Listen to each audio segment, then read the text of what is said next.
Takeoff, they was down here with y'all. But they seen you walking by. He's laying on the ground. You got Mike bending down, and they seen you walking by. What took place there? This the crazy thing about that video, right? Is problem, Jay Prince, and I'm gonna tell you like this: if you're 60 years old and you're trying to be a street you failed. You failed. I'm telling. This ain't just rap drama. This feels like a full-blown battle that's been hiding in the shadows until now. Mase came out swinging, dropping a bombshell nobody saw coming. He leaked a private phone call between Jay Prince and Takeoff, and the streets are shook. Prince is spiraling, throwing threats, scrambling for damage control, trying to hold it all together. But the wild part? Mase didn't fold. He fired back with the kind of raw truth that had people whispering for years, but too scared to say out loud. And it's not just talk. This is hitting while folks are still demanding answers about that tragic night in Houston. Missing footage, witnesses going silent, and those same two names, Jay Prince Jr. and DJ Pat, keep popping up like ghosts that won't stay buried. Now with this leaked call, the game just flipped upside down. Because if what Mase is saying checks out, Prince isn't just guilty of sloppy PR, he could be sitting on a cover-up way darker than anyone imagined.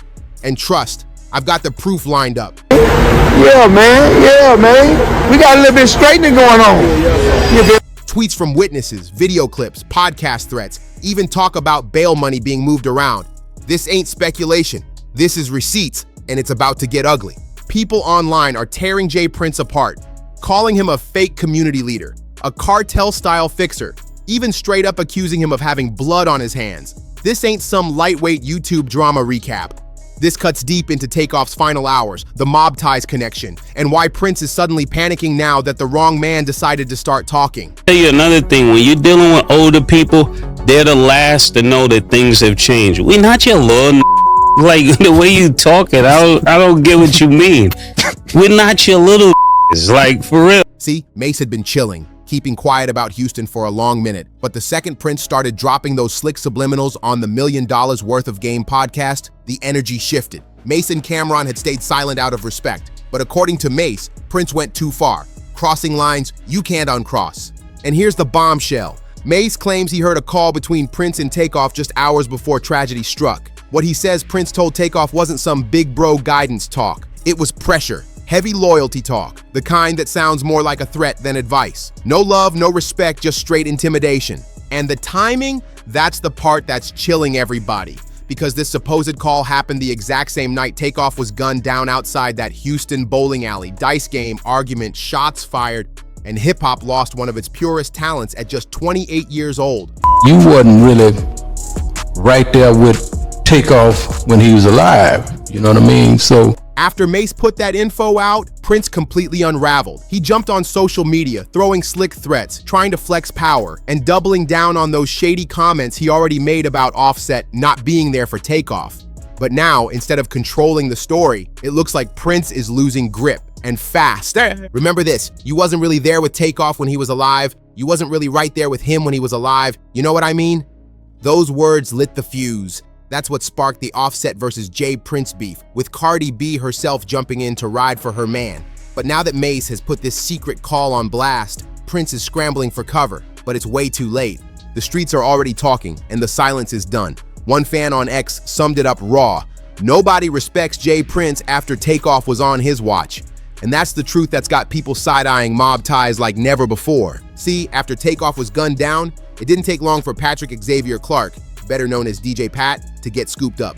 But here's the part that stinks. This man somehow posts a $1 million bond and strolls out like it's a parking ticket. That's not normal. That screams somebody with heavy power pulling strings to keep him from rotting in a cell too long. And then there's the coldest rumor. Folks swear Jay Prince walked right past Takeoff's body and said, "Call that. Don't ask me none about that." If that's true, that's ice in the veins. Even wilder, Jay Prince Jr. went as far as requesting his name be removed from DJ Pat's bond paperwork. Think about that. They were all there that night, so why erase his name unless you're desperate to distance yourself? That's not smoke, that's a fire alarm. And don't forget Joshua Cameron, aka Lil Cam 5th, who got snagged on weapon charges right after the shooting. He's tied to mob ties too. Every time something grim goes down, Jay Prince Jr.'s circle keeps popping up in the middle of it. But instead of answering questions, mob ties plays victim. And the streets? They ain't buying it anymore. We already saw the warning signs with Duke the Jeweler. He flew into Houston, checked in with mob ties, played some dice, and ended up dead. Same setup, same silence, and once again, J. Prince's name floating in the background. You remember that clip of Prince telling his shotgun man to stand down? That wasn't random, that looked coordinated. It's starting to look like a formula now. Fly rich artists into Houston, make them check in with mob ties. Dice game, heated argument, security standing around looking confused, shots fired. Someone doesn't make it home, then J. Prince pops up with one of those fake deep statements about black-on-black violence and grief being the price of love. Please, where was that wisdom when blood was hitting the pavement? And let's not ignore the detail that still bothers people. None of the Princes showed up at Takeoff's funeral. Not J. Prince Sr., not Jr., nobody. If you really cared, if it was really love, why weren't you there? Some say it's because they know exactly why they couldn't face the family. They allegedly got blood on their own hands. Meanwhile, J. Prince Jr. is out here tweeting things like, "Don't wear jewelry around vultures." But if you knew the environment was dangerous, why even bring Quavo and Takeoff into it? Why didn't you warn them if the streets were hot that night? Because if your so-called check-in system doesn't keep people safe, then what's the point of it? And don't forget, reports say Quavo was arguing with J. Prince Jr. just moments before the shots rang out. Now, new clips show Prince brushing off the whole tragedy like his name ain't tied to it.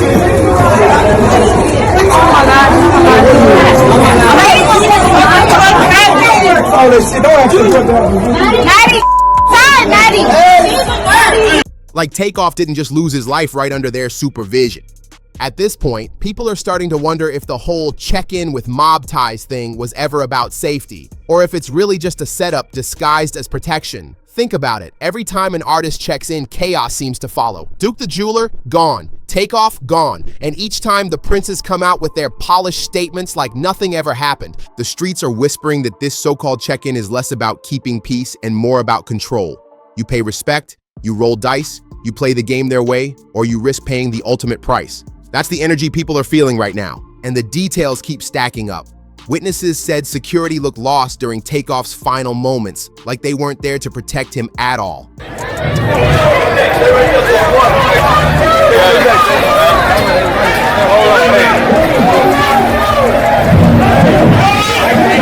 How is it that J. Prince Jr. is always close to the action but never caught in the crossfire?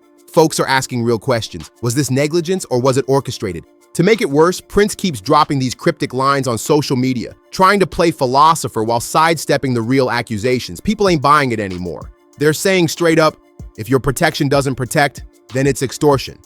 And now, receipts are popping up. Tweets, clips, and whispers from insiders who claim Prince's empire runs more like a shadow operation than a family business. Artists walk in thinking they're covered, but when things go left, it's always the artist's blood on the ground, not mob ties.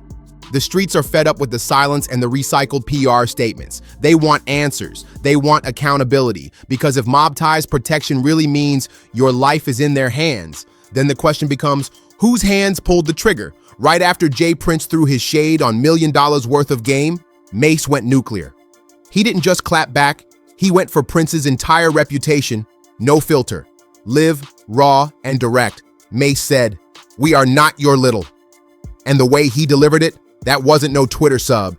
That was a gut punch heard across the culture. He was speaking for everybody who's ever felt trapped under this check-in system Prince has been pushing for decades. And here's what turned heads. Cameron co-signed it by doing nothing. He didn't interrupt, didn't correct, just let Mase unload shot after shot. That silence from Cam was louder than words. Fans are now convinced Mase had been holding on to that leaked call, just waiting for the perfect moment, and Prince played himself right into it. But things really exploded when Offset's name got dragged. For the most part, Offset had kept quiet until Prince tried to clown him, suggesting he wasn't really there for Takeoff. That's when Offset snapped back. And right behind him came Cardi B, doubling down, making it crystal clear. They weren't scared of mob ties. And let's be real, Cardi doesn't bluff, she bites. That was the turning point. This wasn't just rap politics anymore, this was Prince being checked publicly by a mainstream power couple. Offset and Cardi stepping into the fire made people realize Prince's street legend doesn't hold the same weight outside Houston. His credibility is cracking under a spotlight he can't dim. And here's the quiet part people miss. Big names have already started sliding away from Prince. First whispers about Drake keeping distance. And that's just the beginning. Drake used to be all over Mob Ties mentions, but lately, silence. No reposts, no shoutouts, nothing. And that's wild, considering Jazz Prince is the one who helped plug Drake into Wayne and Young Money in the first place. But ever since Takeoff's death, Drake's been ghosting J. Prince Jr., and fans have noticed. Same thing with Jay-Z. Word on the streets is Hav hasn't responded to a single Mob Ties peace call since early 2023. And if you know Jay, you know his style. He doesn't do messy public beefs. He just cuts communication cold. Why? Because billion-dollar brands and corporate backers don't want smoke with federal heat circling around Houston. With the whispers about Takeoff's case and Prince's name being thrown around, it's safer to vanish than to vouch. And now that Mase has blown the lid off with behind-the-scenes conversations, that old-school silence tactic ain't enough anymore, the cracks are showing. I'll tell you another thing, when you're dealing with older people, they're the last to know that things have changed. We not your little like the way you talking, I don't get what you mean. We're not your little The whole foundation of Mob Ties power was built on that check-in system. You come to Houston, you check in with J. Prince Jr., and supposedly you're under their protection. But now that system looks broken beyond repair. Duke the Jeweler checked in, ended up dead. Takeoff checked in, ended up dead. And fans are tweeting heavy, this is why nobody checks in anymore. The dudes demanding respect can't even protect their guests. Even Cali artists have started speaking out, calling the check-in game what it really is, a trap, a flex for local gatekeepers trying to look more powerful than they are. And once Mase said out loud what everybody's been whispering, that J. Prince is just a failed street boss pretending to run an empire, the mask started to slip for good. The internet couldn't unsee the holes in this story. Let's talk about the real sketchy part. What happened to the witnesses? The night Takeoff was eliminated, there were over 40 people standing outside 810 Billiards and Bowling. We've seen the videos, we've heard the crowd, yet barely anyone has stepped up. Why? Word is, some of them got threatened into silence. People online are pointing fingers at Mob Ties, accusing them of paying folks off, erasing key footage, and making sure DJ Pat carried the case by himself. But the wildest theory? J. Prince Jr. was actually the one arguing with Quavo that night. Takeoff wasn't even part of it, and he still ended up the one who got hit. So now the streets are asking, was Takeoff's death an accident, or was it a warning that went too far? And here's where it gets even crazier. Sources close to Mase and Cam's circle are saying there's a real chance that private call between Prince and Takeoff was recorded. Whether it happened by accident or by somebody else on the line, that audio might exist. And word is, Cam and Mase have allegedly been sitting on it, waiting for the perfect time in case Prince tried to move slick. If that tape leaks, it could change everything. What exactly did Prince say to Takeoff? Did he threaten him? Was he pressuring him into something Takeoff refused? That's the kind of proof no PR statement can erase. And don't forget, this is Mase we're talking about. The same man who walked away from Diddy, battled the industry, and came back swinging harder than ever. If that audio hits the internet, J. Prince's image won't just crack, it'll shatter completely. That's the real Mob Ties indictment. The feds are watching every move now. This ain't just about rap fans anymore. Every time J. Prince or his sons jump on camera talking slick, eyes are on them. And with Mase speaking out, the ears listening got way more serious. RICO laws don't care if you're a rap legend. They care about alleged witness tampering, alleged threats, and organized crime patterns. And when you got Offset, Cameron, Mase, and a whole fan base pointing at you saying, you got blood on your hands, no label can protect you, no city can cover you, and all those check-ins, they mean nothing if your name ends up on federal paperwork. Through all the noise, it's important to remember this started with Takeoff, a peaceful soul, the quiet genius of Migos. He wasn't about drama, wasn't chasing clout. He was about family, music, and vibes. And the fact that his life got cut short over a dice game with people who claimed they loved him, that's the true tragedy. Prince tried to cover it with an Instagram post talking about grief is the price of love.